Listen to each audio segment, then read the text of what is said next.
Hi, I'm Barbara Robbins. And I'm Breanna Cox. And together we are the Awakened Woman. Welcome to our podcast for today. The topic is Own Your Worth, a guide to magnetic money boundaries in love and business. Tell me, Breanna, what does that mean to you? I feel as though magnetism works the best when you have healthy boundaries. And so a lot of people, when they think of attraction, they think of, just attracting like a magnet. A magnet can attract any kind of metal that just sticks to it. But when you have proper boundaries up, you are attracting what is in alignment with you because you're honoring yourself through self-love. And in honoring yourself and self-love, only things that love you will find you. So what I mean by that is if you are being authentic and you are living an authentic life, when you are attracting, you are going to attract what is authentically yours, what is in alignment with your frequency. So the boundaries are there to keep what's not aligned to your frequency from reaching you while filtering through and allowing what is meant for you to come to you, essentially. That's how I'd interpret it. And that goes across the board to all areas of our life because it's all interconnected and interwoven. So they say that whatever you focus on, you get more of. Yeah. So that if I understood what you're saying, it's kind of the same thing. Well, I feel like if we don't have our subconscious programs on lockdown, meaning our subconscious is what really manifests. So that's why it's so important to do shadow work because, some experts say we are, 75% of us are subconscious, some say 80, some say 90. But either way, that's a huge amount. And so when we do that type of deep healing work and we go through and we untangle some of these neural pathways and we reconfigure them to reflect the reality that we are wanting to create and magnetize, that's when the magic happens. And so that's why a lot of times people will tend to fall into traps and cycles because they either are unaware of those programs in their subconscious that are leading them subconsciously to repeat those things, or they don't have the tools to break and reconfigure them.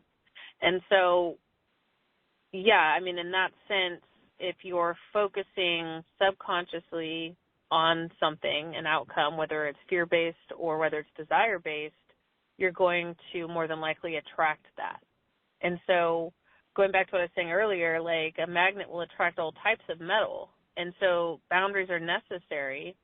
So if we are self-aware of what we want and what we don't want and what areas we're limited, what areas we're healed, what areas we're not healed, things of that nature, we can more appropriately navigate that whole process and make sure that we're magnetizing what's in alignment with us and what we truly desire versus magnetizing, for example, toxic patterns or cycles. Yeah. And I like the actual topic name was Own Your Worth. If you feel that you're worth nothing or very little, then you're going to attract things into your life that reinforce that you are nothing or little. And you're going to be missing out on all the other stuff that's coming into your life that says you're amazing and wonderful and talented and brilliant and loved and cherished. Like you can't even see it if you're down on yourself. Exactly. If they want to feel worthy and they're willing to invest, like maybe they acknowledge, okay, right now I don't have a lot of self-worth. Right now I don't have a lot of self-confidence, but I want that. I want that or I want that back. And they're willing to invest in that. But self-worth is super important because just like you said, if you don't feel that sense of self-worth, then it's going to be impossible for you to attract things that you're going to actually want in your life. You are going to attract the opposite or have difficulty attracting at all, like you were saying. Yeah. One of the nice things about my work is I can actually find the things that are blocking you from having like self-worth, like whether it's karma or unresolved issues, or, past life stuff, even future stuff that right. Is affecting you. I can work on that. So that makes it a little bit easier for me to work with people that feel like they have lower self-worth. Not as much fun as working with people who are totally loving themselves and think they're the best things. And of course, they can be a problem too. Like, oh, the freaking ego. Yeah, I totally feel you and hear you on what you're saying, because I really love, I don't know, I want to see people be the best version of themselves. And absolutely. As long as somebody is wanting to invest, whether they see that worth in them or not, because I get clients, like I'm sure you do, that they know something needs to change. They may even recognize that they have these trauma loops, but maybe they don't know how to break them. They don't know how to get out of it. And so that's where I come in, and I'm like, okay, well, we're going to visit your underworld, a.k.a. your subconscious, and work through reconfiguring these. And in that process, they become more of themselves. They become more whole because they're owning what was there all along. So it's not really anything I'm doing. It's just I'm helping them unlock what was already there. Yeah. And that's really what I want to see. I really just want to see people as the greatest version of themselves. And I really feel like that really starts with doing that inner work and really pouring into self, really filling up their own cup, our own cup. That's where I feel like it starts, because once you're really doing that, then everything else is going to flow into you. The universe is a mirror. So if you're pouring into yourself, the universe wants to pour into you. Mm-hmm. If you're always pouring into others, you're not going to have much left for yourself. There's that balance, that ebb and flow of, if you're feeling abundant and you're feeling full, then that abundance is just going to overflow to everyone around you. But if you're feeling depleted and you're feeling like you don't have enough and you're constantly just overextending yourself, it's going to be very difficult for you to live an abundant life, let alone attract what you're wanting.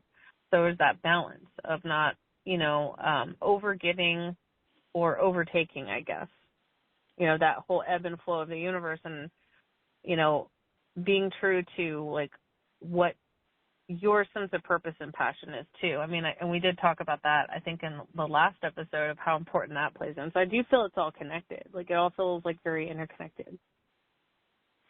I was just looking at our topic for today. I've got it written down, and I was looking. You can divide the words into different blocks. And the first thing I looked at right now was magnetic money. When you read it, the whole thing, it's magnetic money boundaries. But then I just looked and went magnetic money, and I was thinking, magnetic money. That's an interesting concept. Is there money that's not magnetic? I think that would be an amazing affirmation, is to include magnetic money in the affirmation. I love the sound of that. I know. Isn't that awesome? I just keep wanting to say, magnetic money, come to me. Oh, I love magnetic money. Oh, I'm getting goosebumps. It's as you're the magnet and the money is magnetic, Yeah, that is really cool. Have you ever worked with lodestone? What was it? I'm sorry, just my mind went here. Have you ever worked with lodestone? No. It's magnetite. So in the hoodoo tradition and other folk magic traditions, in doing representation magic, a root worker, a bruja or practitioner would sit there. They would take this magnetic lodestone and they would feed it with magnetic sand, and it's even more potent when it's gold or green. And this stone will it's magnetized. So when you feed the magnetic sand, it helps you magnetize money to you. And you actually bathe it in alcohol and let it dry, because if you wash it in water, then it rusts and it kills it. But when it's alive, it has a magnetic field that draws magnetic sand and metal and things like that to it. And then as it starts to die, then you would, bury it in the ground, and you would thank it, for what it's done. But it's interesting because in that tradition, they say that the stones that are more rounded or more square are female, and then the ones that are more pointed, like a phallus, are male. So it's really interesting. But I worked with lodestone for years, and I found it to be really helpful in attracting money as well. Like for those of our listeners out there that like representational magic, that's a really good one, and it ties into this whole idea of magnetizing. So I don't know why. It just popped in my head, so I just wanted to put that out there in case that resonates for somebody. That's pretty cool. I just Googled it to see, but it didn't Google it soon enough to pick up anything that I can say in snappy patter right now. Just naturally occurring magnets that can attract iron. So I have magnetic gold stand at home, and my lodestone is actually almost dead, so it's about time to bury it. But I don't just use a magnetic stand on my lodestone. I use it in like prosperity rice, or I use it on a candle or something along those lines.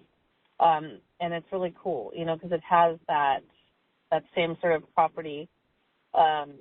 But yeah, it just popped in my head. It felt, and even wearing magnets is really healthy for us. Like if we want to take this, more to the scientific, holistic direction, wearing magnets on our wrists or wearing like magnetic hematite, like that's very good for strengthening the aura field and making the aura field more magnetic. So I've been doing a lot of yawning as we've been talking. 'Cause when it turns out when I do a lot of yawning, it means like energy. I'm shifting a lot of energy. And man, just thinking about magnetic money, that's so exciting. I just want to think about that. I want to write songs about magnetic money. I want to dance around and love. What's the name of this book? I read this book recently. I have to get up and go get it. It's by Gail West. It's called Money Come Dance With Me. Ooh. And I know.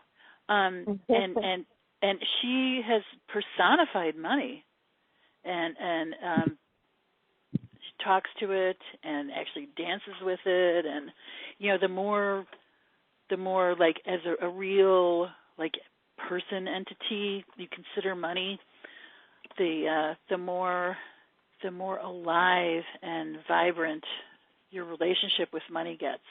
Yeah, money come dance. I love that. Yeah, I love that. I'm gonna have to check out that book for sure. yeah. And I really like that too, because one of the in my book, one of the chapters is called Dancing with the Universe. So, and I talk about how, when you're dancing with somebody, someone's leading and someone's following. And when you're dancing with the universe, I got to tell you, the universe is always leading. So you got nothing to worry about. Dance with the universe. So when I read the title of that book, Money Come Dance With Me, I'm like, ooh, yeah, I got to read that. I like that. Okay, so that was lovely, and it's funny because there was somebody recently that had used the metaphor. I'm the architect and the universe is my builder, but I actually like the idea of dancing with the universe more because it reminds me of that old like occult saying of dancing the spiral, of existence being that spiral, and so I really like the idea of dancing with it. I like that better because that sounds like true co-creation to me. Yeah. And I like the idea of dancing with the universe as the universe being the lead, because you get to just flow with, tune in and flow with whatever direction that the lead is taking you. You don't have to figure it out yourself. Yeah. Right. So that leads to boundaries in love and business. So that would be like the universe is taking the lead and dancing with us. And so the boundary in love and business is one of the boundaries is we don't get fooled into trying to lead. Yeah. Yeah. And let's say boundaries. Let's see. I wonder how many boundaries there are. Okay, boundaries in looking at this from an energetic standpoint.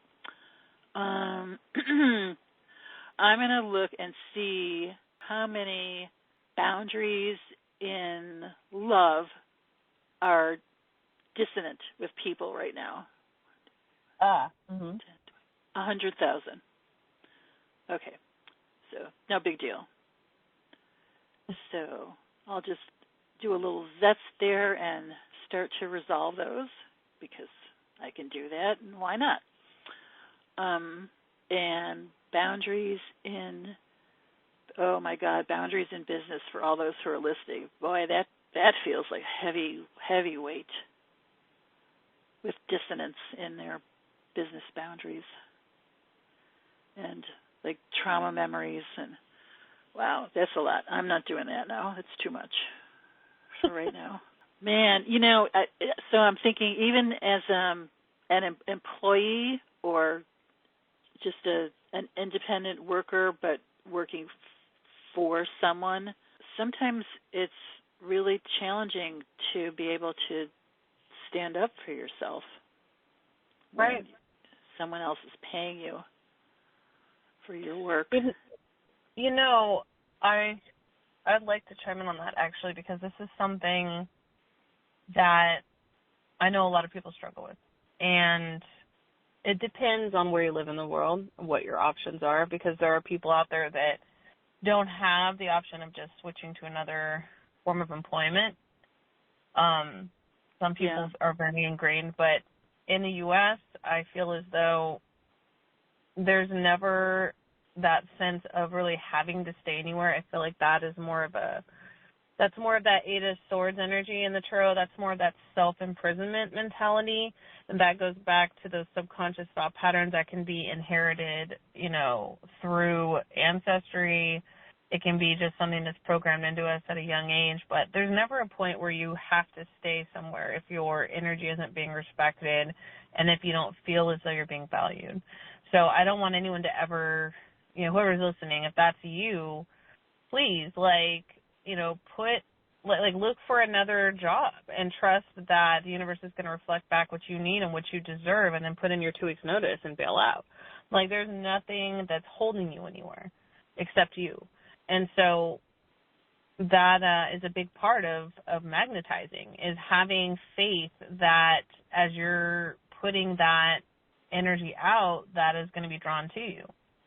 So it does take a certain measure of belief in yourself and belief in the universe's reflective properties, as above, so below, as within, so without. Because when you were talking about the dancing earlier, I was sitting there marinating with that, and I really just look at the universe as just a macrocosm of us.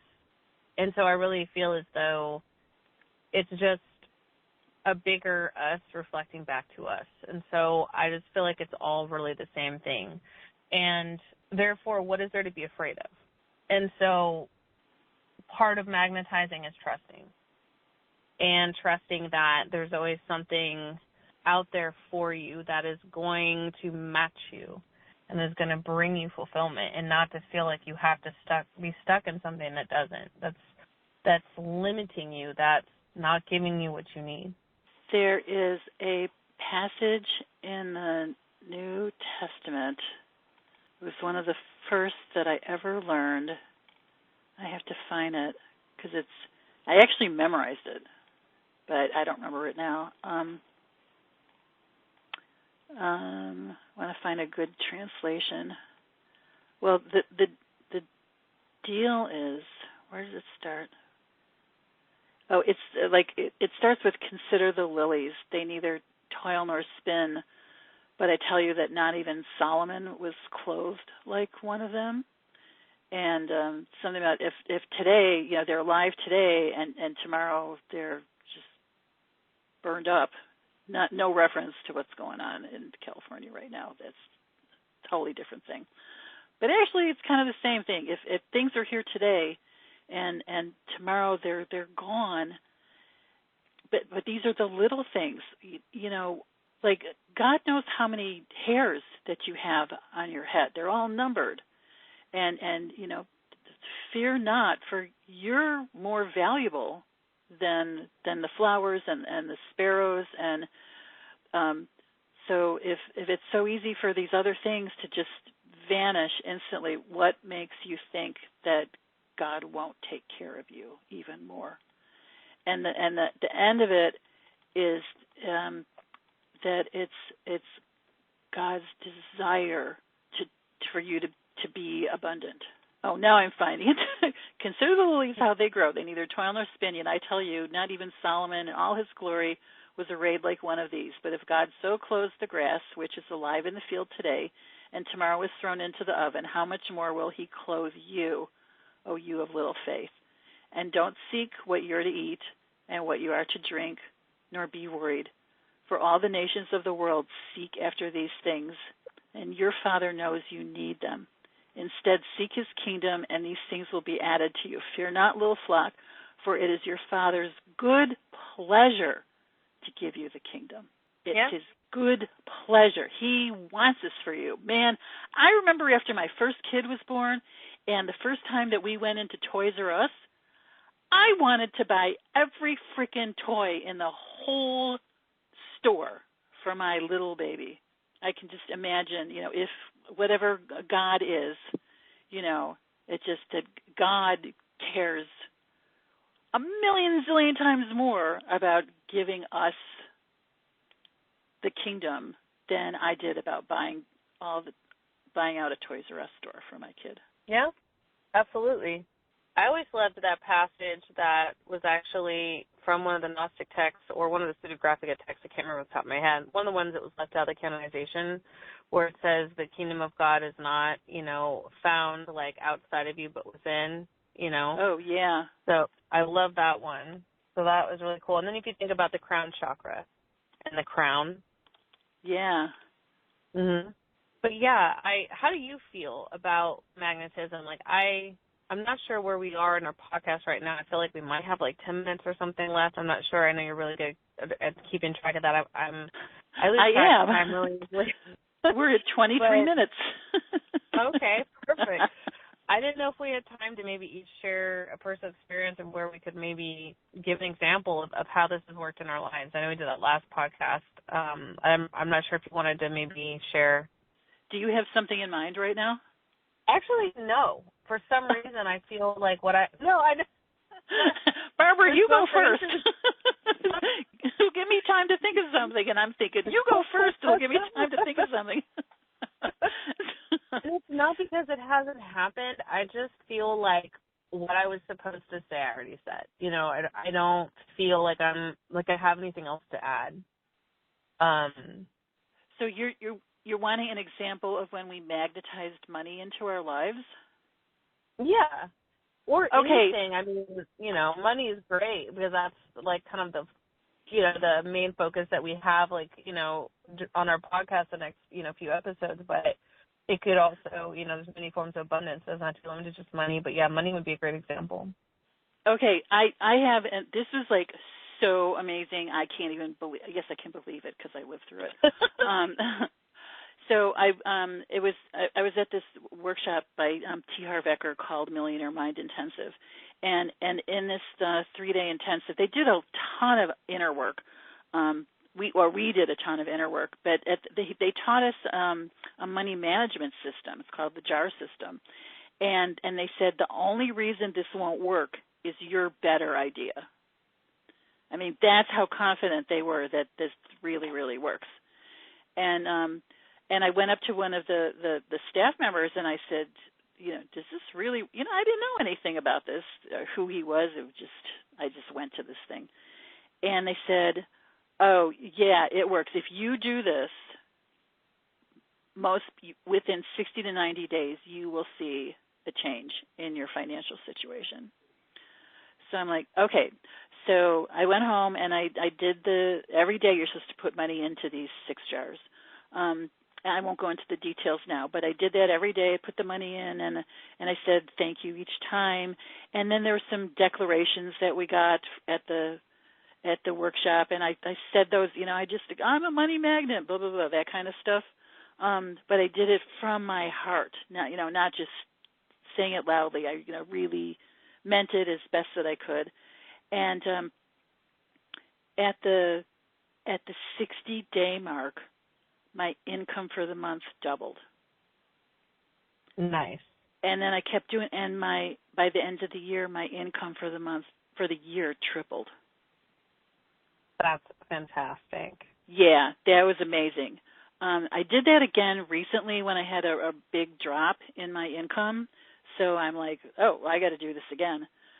It didn't work like the 60 to 90 days like it did before, but about the 45 to 60 day mark, something opened up for me and led me into a business coaching program that was huge for me. It's hugely transformational, and it set me on this a different path that I'm really, really, really excited about.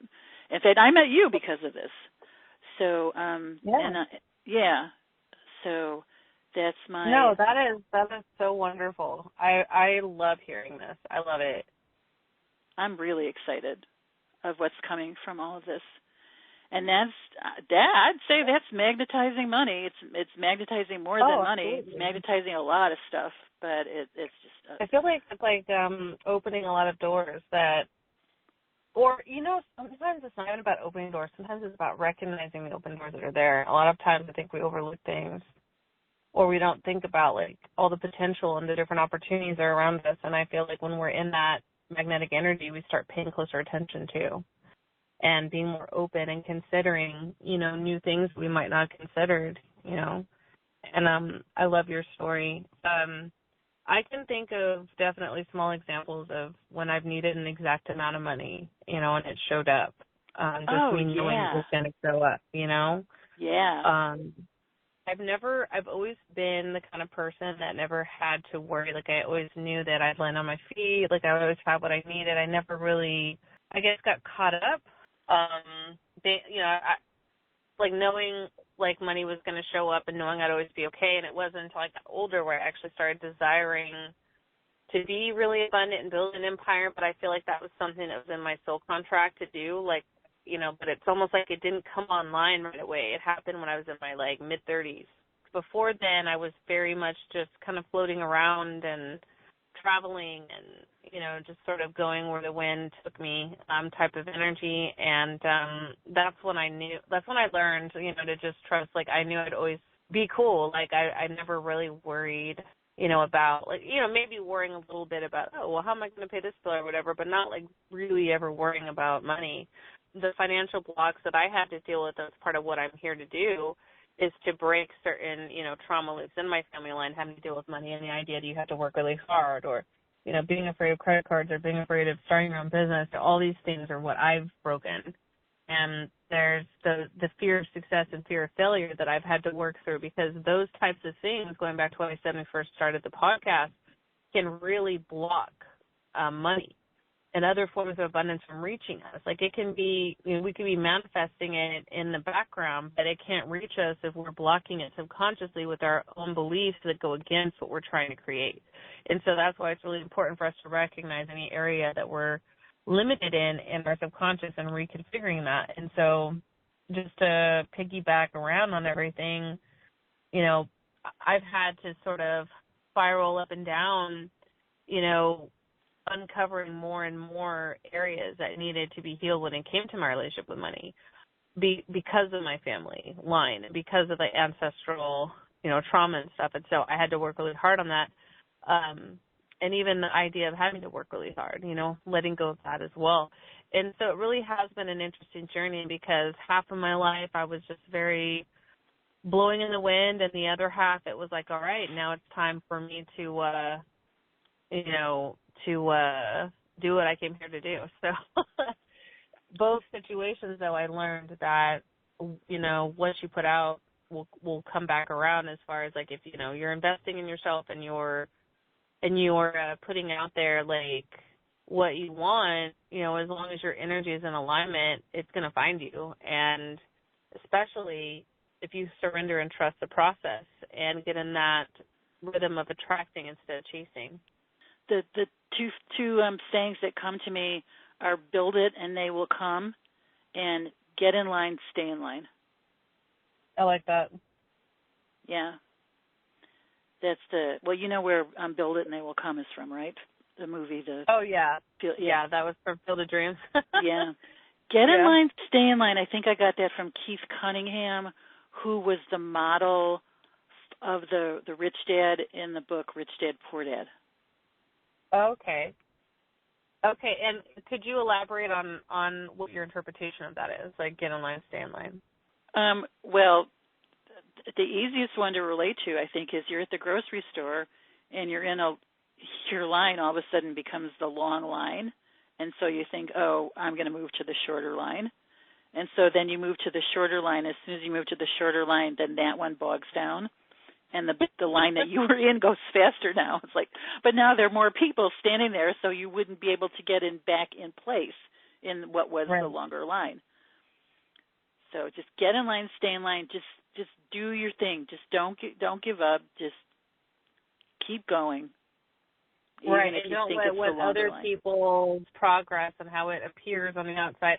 And most of the time, people are much better at appearing that they're more successful than they are anyway, to be honest. I mean, I think a lot of people are really good at psyops and appearance and propaganda, and because of the type of society we live in, everything is so geared towards social media. And so I think that we shouldn't be in competition with anybody. We should just be being ourselves. I mean, somebody had said, I can't remember who said this, but they were talking about the grocery store and how there's all of these different, going back to the grocery store, like, metaphor, there's a lot of different types of loaves of bread. But every single one of those companies are in business. So even though they all make bread, each of their bread is a little different. And so some loaves of bread may appeal to some people and some may appeal to others, but they don't have to really compete with each other. They're just putting out their brand, and the people that like that bread are going to buy it. And so I feel like it's the same way when you're a woman in business, especially spiritual business. Like you said, get in line, stay in line, like that man said. I forgot his name, but that whole idea. Okay, that whole idea of just sticking to what you're doing and focusing on your progress and not measuring yourself to anyone else, because really there's nobody that we're in competition with. That's in our head. Yeah, they call that the scarcity mentality. Mhm. Like there's not enough to go around. There's only so much, and you have to get it so before somebody else does. Because if they get it before you, then there won't be any for you. But no, the abundance mentality is there's enough for everybody. And that really goes back to Maslow's hierarchy of needs, which actually goes back to Carl Jung, which really goes back to the indigenous populations that believe that if you have the basics taken care of, then you can focus on the higher spiritual principles. So many people are, they feel like they don't feel safe in their root. They don't feel rooted, so they have a hard time concentrating on any higher principle or any higher understanding of the material world. And the interesting part about that is it's all connected. So if you understand that even the material world is a reflection of spiritual and vice versa, then you kind of see that if you are in tune and in alignment with your spiritual nature and who you are, you don't have to worry about the material aspect because that will just align for you. So it's kind of crazy how it all is connected and all circles and loops back around.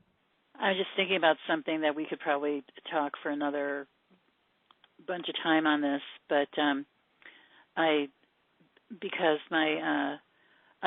know some people who have some mental health issues, and they're on disability and Medicare, and they don't have enough money to live on. It's not provided for them, and I was even told that they had to dumpster dive for food at one point because they couldn't work. They're just not able to work, and there just wasn't enough money for food. And that I know there are karmic things that are going on, and unresolved issues, and people have to learn from that. And just because something is a certain way on the surface doesn't mean that that's the way it is. They might have had to learn from that because maybe they stole from people in a past life, or they hoarded or something, and now they have to learn the lesson.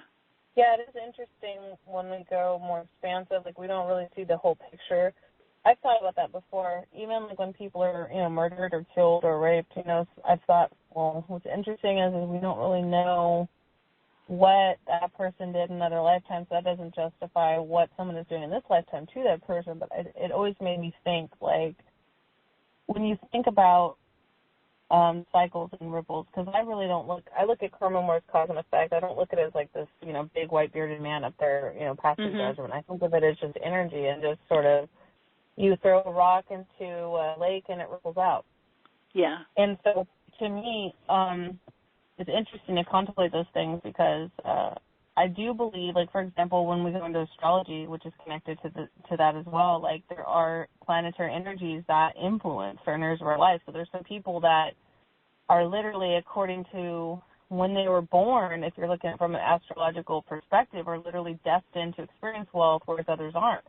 But it doesn't mean that you can't carve that for yourself. It doesn't mean that you can't learn that lesson and rise above it.